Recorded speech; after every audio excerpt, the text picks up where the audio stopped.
Precious Greens, how are you? It's good to be back live. Last week I was traveling, and so I pre-recorded a little something for you, a example of what I thought is great speech writing from the candidate for governor in New Jersey, Seth Copperdale. And I think the speech that he gave at the annual national meeting just shows some of the tremendous effects that can be used when we leverage some of the traditional rhetorical devices frequently associated with pastors and preachers and other members of faith congregations that have to give speeches on a regular basis to inspire and motivate people. So that was last week's episode. I encourage you to take a look at that. And this week's episode, I'm back to you live. Welcome back. And we are going to have a somewhat relatively simple episode here. I want to talk to you about some tips with Scribus. Scribus is one of the open source free software tools that I have demonstrated for you in the past in talking about how to do graphic design for the Green Party and for your candidates on the cheap. Scribus is a desktop publishing program. So it is akin to Adobe InDesign, or if you've ever worked with PageMaker, or even Microsoft Publisher. Scribus is free, it's cross-platform, it provides output graphics that are suitable for enterprise, industrial scale printing, and it's really turned into a workhorse for me over the last year or two. And so I wanted to show you something I've worked on recently and some of the tools in Scribus that I used to make that happen. So let's go to the magic window here so you can see what I've been working on recently in Scribus. All right, so this is a palm card that I made for Howie Hawkins for his mayoral race. Howie is running for mayor in the city of Syracuse right now. And a palm card is a 1/3 dimension piece of literature, 1/3 letter in size. So if you imagine a standard letter sheet of paper in portrait mode, 1/3 of that tilted at a 90-degree angle is going to be the size of the palm card. So the reason we call it a palm card is because usually it's printed on on cardstock. It's printed on cardstock, and it fits in the palm of your hand. And it is a nice balance between a size that can fit a bit of text on it, but is also economical to print and is very compact for carrying it, and you can hand it to someone and it fits right in the palm of their hand. So that's a palm card.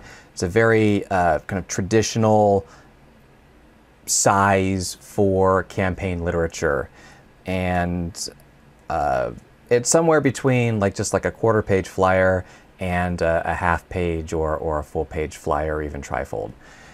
All right, so this palm card that I made for Howie, trying to zoom in here, and let's see how that works. No? Okay, well, why don't I just use the regular zoom function? Okay. The palm card I made for Howie you can see it laid out here in Scribus, and we've got a front side, and then we have a back side. And of course, what I'm looking at in my Facebook stream preview window is always 30 seconds behind what I'm doing live, so that can be a little disorienting, but I'm just checking in to make sure you can see what I need you to see. And the things I wanted to go over with you today is, number one, managing your fonts in Scribus, and then also working with points as your size unit, and then also working with bleeds, and working with preview mode, and using the color picker in Scribus. And I'm going to explain what all of those terms mean, as well as how to use them. Now, working with fonts in Scribus, what does that mean?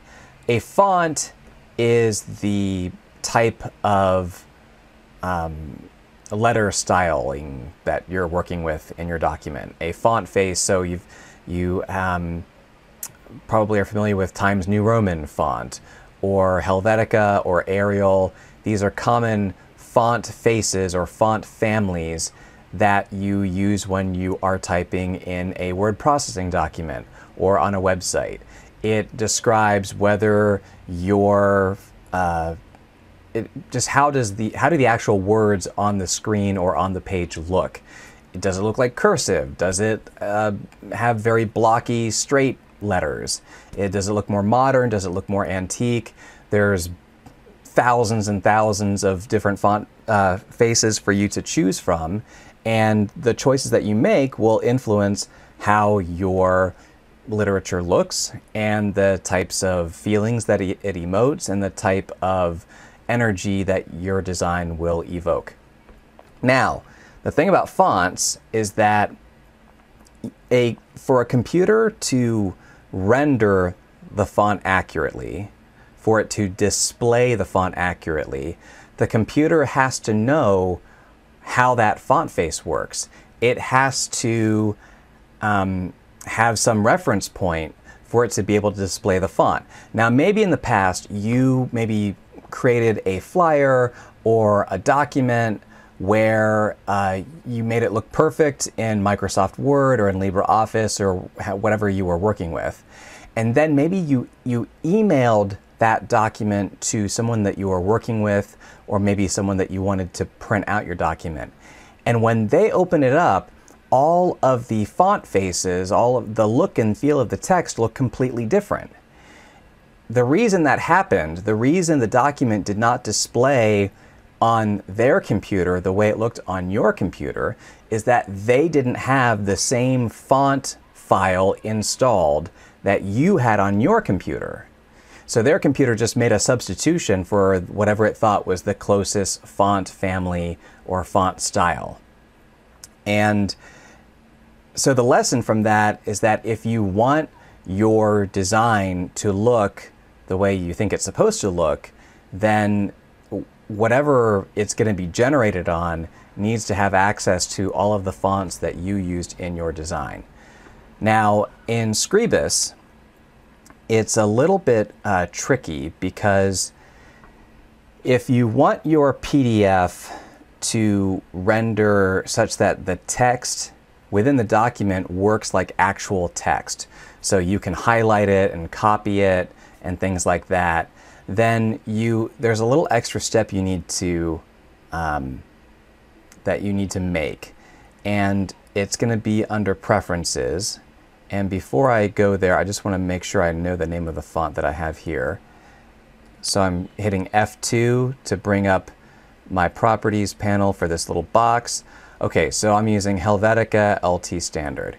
Now in Scribus, when I go to Preferences, I'm going to go to, let's see, I want to make sure that you can see that. You can see that pop-up window. Can you see that pop-up window, or is it not functioning because OBS is only capturing just the base window here? All right, I think it's only capturing the base window, so I'm going to switch to full screen mode so that you can see exactly what I'm seeing. Let me go into OBS real quick here. All right.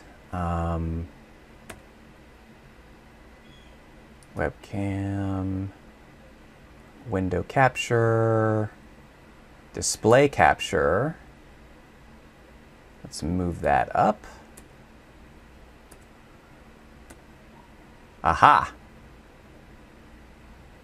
Move that down. Transition. Okay, now you should be able to see what I'm seeing, which is this little pop-up window for Preferences in Scribus. So, again, the way I access that, I went to File, and then Preferences, and so under Typography, that's actually not what we're looking at. We want to look at Fonts, right here. Okay, So I'm going to look for the font that I used, and actually if you want a quick summary of all the fonts that are used in your document, you can go to Save as PDF. I'm going to ignore the errors here. Under Fonts, it will show you the fonts that are available in your document. It's under Available Fonts. So I've got 3 versions of Helvetica. Now I want to embed these fonts. That means that within the PDF document itself, there's a reference for the fonts that I'm using. And so theoretically, any computer that is capable of opening that PDF will then be able to read those fonts as I intend them to be displayed, because the reference that they need is in that PDF, even if they don't have those fonts saved to their computer. All right. Now, back to Preferences and Fonts. All right, I want to scroll down to Helvetica, LT Standard, and I want to make sure that this subset box is unchecked. By unchecking the subset box, it ensures that those fonts can be embedded within the PDF file when I save the PDF. If the subset box is checked, when I try to embed those fonts within my PDF save screen, it won't let me embed them. I don't exactly know why Scribus does it this way. I'm sure they have their reasons. It might be that doing this subset and outline feature is technically more accurate in how fonts are supposed to be rendered, but I'm just going to say from my personal experience, unchecking the subset box and embedding those fonts in your PDF is easier, and I've not had any problems with accuracy of rendering type, and it makes things easier for the printer to work with and for everybody else. So I have not come across any real world reasons not to do it this way. So again, you go into Preferences, you go to Fonts, you got to take a look at the fonts that you are using in your document, and you need to uncheck the box under Subset for all of those fonts. I just went ahead and unchecked everything under Helvetica just to have those unchecked and taken care of. So you then hit Apply or OK, and it saves it. So then when you go to save your PDF and you go under Fonts, here, if I were doing this for the first time, then all of these fonts are available on the left under Available Fonts, but they have not been embedded or outlined. You can click Embed All or Outline All. Embed All actually embeds the fonts in the PDF. Embedding the fonts will preserve the layout and appearance of your document. Outline All converts all of the text into abstract shapes. So to you and me as human beings, when we look at the document, we see letters and words and sentences. But for the perspective of the computer, these are no longer treated as letters and words and numbers and sentences. These are glyphs or shapes that just so happen to be arranged visually to look like words and sentences and things like that. So if that goes over your head, don't worry about it. All you need to know is to hit Embed All and make sure that all the fonts that you want to use in your document are embedded, and then you're going to save and go from there. All right, so that's what I wanted to talk to you about using fonts in Scribus. It's that little subset checkbox that tripped me up the first couple times I used Scribus, and so hopefully this helps you out there. All right, now working with points as your size unit. You can see at the top of my screen here, you've got a ruler going widthwise and you've got a ruler going height-wise, and that indicates to you the dimensions of your design. And you might notice that so this document is 8.5 inches tall, because again it's 1/3 of an 8.5 by 11 sheet of paper, and so If you look at the ruler, though, you can see that even though this is representing something that's 8.5 inches tall, the units here on my ruler are going into the 600s. Well, the reason is because I'm not using inches in the ruler on my document. And it would seem that inches would be the most intuitive thing for a United States citizen to use in their document, because most of us know that, you know, a letter sheet of paper is 8.5 by 11. Inches are common to us. But it turns out that inches and you know, 8.5 inches versus 11 inches aren't really useful units of measurement once you're getting down to very small increments of distance, and when you're trying to make very fine-tuned adjustments to your document. And so that's where points come in. And a point is a unit of measurement that has been around for a long time in the print design world. And the way a point works is that there are 72 points in an inch. So for every inch, there's 72 points. So for this document, when I look at Manage Page Properties, I'm looking at a document that is 264 points wide and 612 points tall. And that is, you know, 72 times 8.5 is 612. And then where this comes in handy is that 1/3 of 11 is not a whole number. It's not a round number, and it's not a particularly easy number to work with. But 11 times 72, if you take 1/3 of that, you get 264, which is at least a whole number. It's not the roundest of numbers, but it's a whole number. And so it's easier to work with your canvas when it's 264 by 612, rather than it being 3.666667 inches wide and, you know, 8.5 inches tall. So this also becomes important when you're looking at your margin guides and your bleed guides, because those are even smaller measurements, and it's nice to be able to have a whole number for them rather than saying, you know, 0.125 or 0.25 or what have you. That 72 points per inch turns out to be divisible by a lot of different useful numbers for when you're using your document. And you don't have to necessarily understand why it works that way, but I recommend working in this way if you are able to. Now, when you are working with your document and you're working with a palm card like this that's going to be cut, right? You need to think about how this piece of literature, whether it's a postcard or a palm card or whatever, is actually going to be cut. And it's going to influence some of the decisions that you make in your design.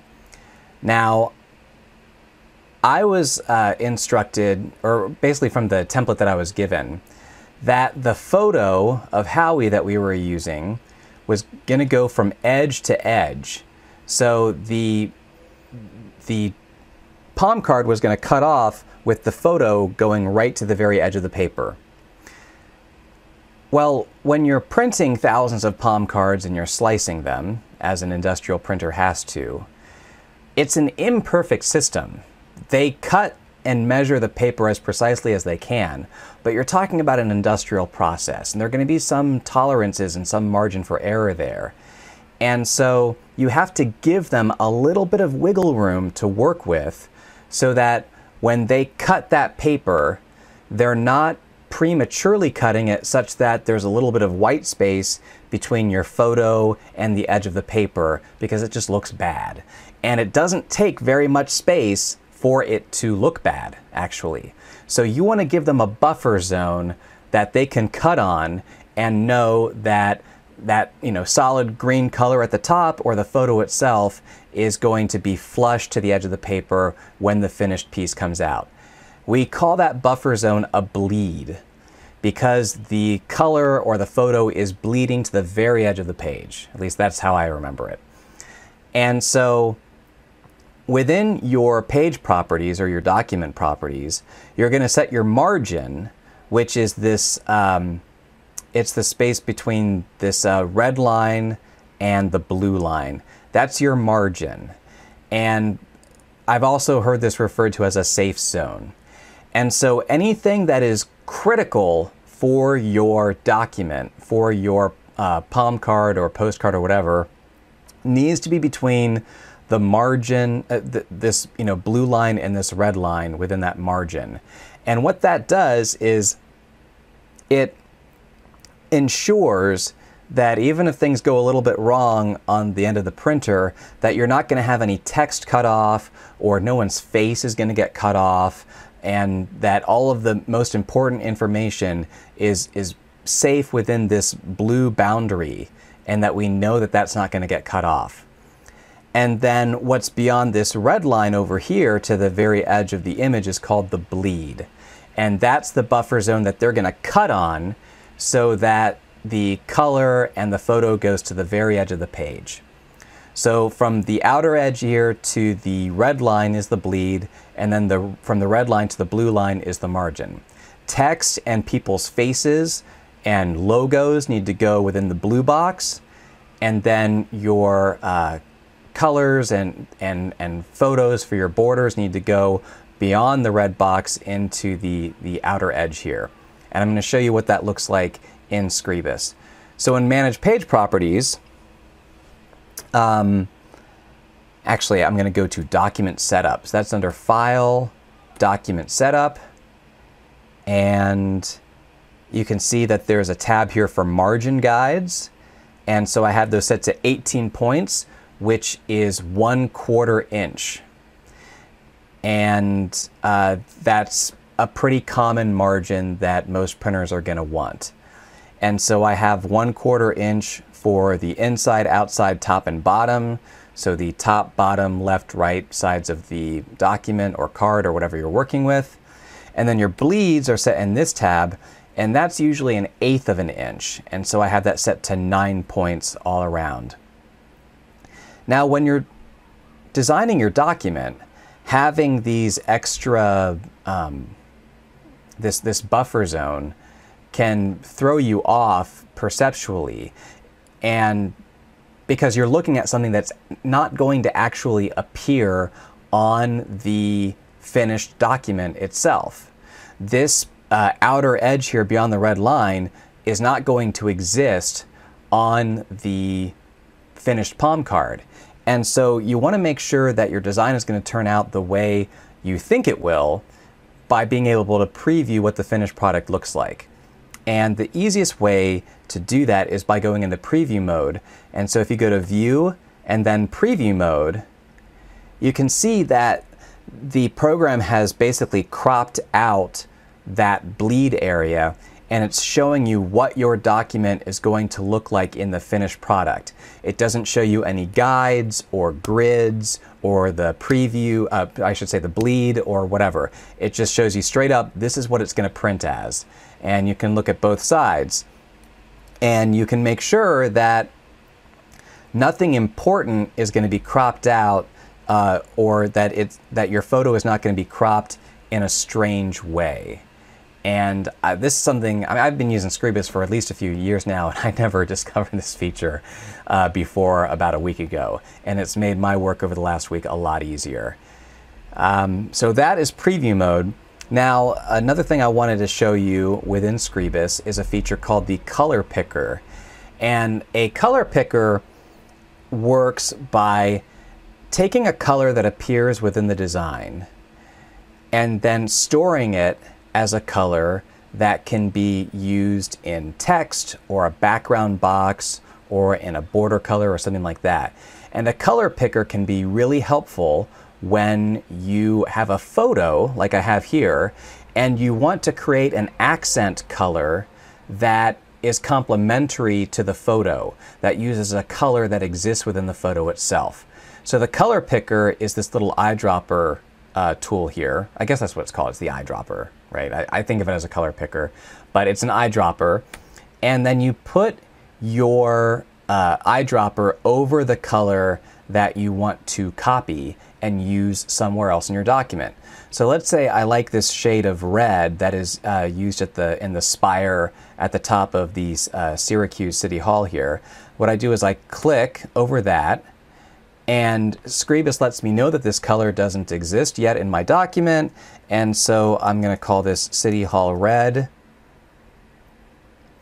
I click OK, and then if I go to create a box, which let's say I'm going to go out of preview mode so that we make sure that this displays. All right, so if I go to this box and I hit F2 to bring up my properties, and I go to the Colors tab, City Hall Red now exists. And it's actually more of a burgundy or a wine color, perhaps. And so that gives you a basis to kind of experiment from. Now, within your color editor, you could lighten this or make it more of like a saturated red, right? Not such a dark color. But at least you have a starting point for your palette. So that is the Eyedropper tool in Scribus. And this kind of light lavender background that I use for the background of the text here, I actually took from the color of Howie's shirt, because he just so happens to be wearing this shirt in, basically, or at least a shirt very much like it, in both photos that appear in this palm card. And so it's nice and kind of creates a sense of cohesion when a color that appears prominently in your photograph appears elsewhere in the document. So you can play around with that. Now, I want to show you a final tip here regarding Scribus, which is working with the grid. When you're doing layout of a document, you're essentially working with geometry, a kind of geometry, and you want to have a logic to how things are spaced out evenly, to how you're arranging things at maybe right angles to each other or centering things to each other. And having a grid background can really help with that. And so the way you turn on the grid is under View and then Show Grid. And you can see these, you probably will need to maximize your view if you're watching live on Facebook, or even if you're watching later on Facebook. These light green lines give you a sense of how to divide up the page. And you can set these green lines to a distance of your choosing under Preferences. And so under, it's under Guides, I think. Under Guides, here we go. So you can set the color of your guides, and then you can set the color of your grid. You can also set the spacing of the grid. Now, I set the spacing of my grid to 18 points for the major grid, which is the thick, or I should say solid green line, because I know that 18 points is 1/4 inch. And then I set the minor grid for 9 points, because I know that is 1/8 of an inch. And that's the dotted light green line. And so that just gives you a sense of how you are spacing out your different elements on the page.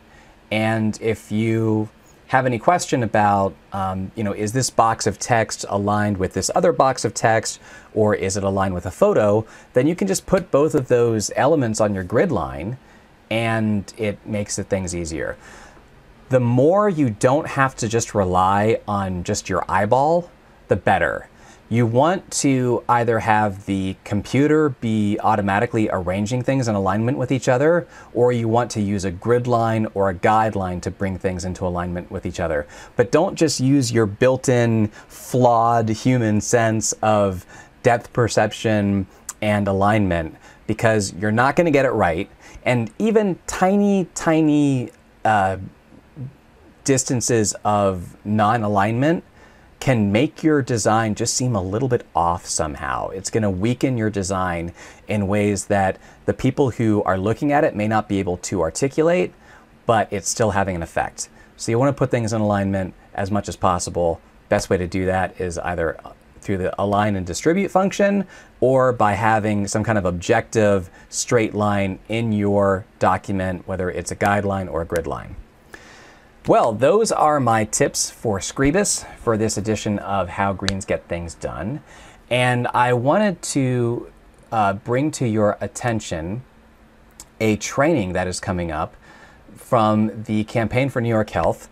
You might recall that the Green Party of New York is part of the Campaign for New York Health Coalition in the effort to change our healthcare system and have a form of healthcare that guarantees healthcare for all of us. We want health insurance that allows for healthcare as a human right, and so we support the New York Health Act and the Campaign for New York Health Coalition. I myself was out, I just hit the microphone. I hope that wasn't super loud for you folks. I was out canvassing yesterday, both for our local candidates here in Syracuse, but also getting people to sign the petition for the Campaign for New York Health. And there are Greens who have been going out across this weekend. Greens in Broome County, in Suffolk. We've got Greens out on the street in Brooklyn today. There are Greens doing outreach in Manhattan. If there's anyone else that I am not mentioning right now, it's just due to mental error. I don't mean to leave anyone out. But thank you to all the Greens who went out during this statewide community canvassing weekend that the Campaign for New York Health was asking us to support. There is a training coming up for how to reach out to small businesses and enlist their support for the Campaign for New York Health. And that training is coming up on Wednesday, September 27th, and it's going to run online from 7:30 p.m. to 8:30 p.m. And the goal is to get 1,000 businesses to sign up to show their support for the New York Health Act. Having a universal single-payer health insurance system will be a great benefit for self-employed people and for small businesses who currently have to cover all of their health insurance costs for themselves if they're self-employed, and in the case of small businesses, both for themselves and their employees. And healthcare is a human right. Everyone needs to have health insurance, but it's kind of a competitive disadvantage for small businesses and self-employed people who are having to pay everything out of pocket versus big corporations which get deals with the health insurance companies. And I mean, it's great if you have health insurance through your company. I'm happy for you, but we need a system where you don't feel like you have to stay in a particular job just to keep your health insurance. Health insurance, quality health insurance for quality health care should be a human right. We know the way for everybody to be in one single payer system, and the New York Health Act will provide that. So let's get that system going. So again, that training is on Wednesday, September 27th from 7:30 p.m. to 8:30 p.m. You can RSVP at nyhcampaign.org/calendar. And I'm going to paste that training link up. Ursula Rosum has already pasted the link into the comments. So I'm going to thank Ursula for that, and let's make sure that comment is pinned. Thank you so much, Ursula, for putting that link in the Facebook comments. And I'm just typing thanks to her now. I hope that you can join that online training, and talking to small businesses in your community about this issue is a great way to make inroads and build relationships for not just the New York Health Act, but other initiatives, other policies and campaigns that we might be working on. My name is Michael O'Neill. I'm your friendly Green Party of New York staff organizer, and this has been How Greens Get Things Done. Every week at around this time, I present to you tips, tricks, and techniques for how to do things that are useful in Green Party campaigns and party building and running counties and running committees. And so I thank you for joining me this week. The archives of this have been uploaded to YouTube. They are uploaded. I just need to publish them and get them on GPNY.org and make these episode archives just a little bit easier for people to find. Please spread the word about this episode and about this live stream if you find it useful.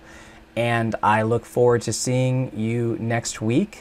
And I hope that you enjoy your Sunday. Bye.